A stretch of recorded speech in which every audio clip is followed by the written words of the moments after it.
So it's the new year, and last year was a bit of a doozy.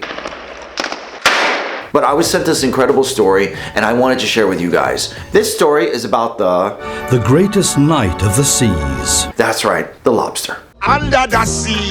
And if you're new here, my name is Ikon Song. I talk about acting and Hollywood related things, but this is the new year. Maybe it's time for a little pep talk. Now, if you didn't know, lobster shells, unlike our skin, don't grow. So on the inside, they're soft and fragile, and eventually they grow. But the shell does not get any bigger. So it becomes super uncomfortable.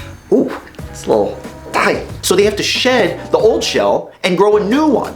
And then they outgrow that one, and they have to do it all over again. How many times do they have to do this? 5 times in the first 5 to 7 years of its life. And this entire process is painful. They're completely vulnerable and defenseless in a crazy, wild ocean. So what do?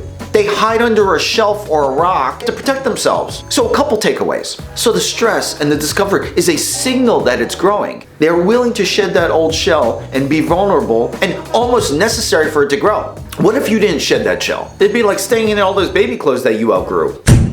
No judgment. It's all the rage in the UK. 2. Now, I'm not a marine biologist, but I wonder, how much does a lobster consider whether they're going to molt? I don't know if they're like, I got a lot on my plate. I think by the 45th time, they might get used to it. Now, I know what you're thinking. You don't know me. You don't know what I'm going through. And you're right, I don't. But I'm talking about a lobster here. I'm not talking about The Rock or Chris Hemsworth or saber-toothed tiger. It's like barely the sexiest crustacean out there. Next to, of course, the barnacle. Did you know its penis is 8 times the size of its body?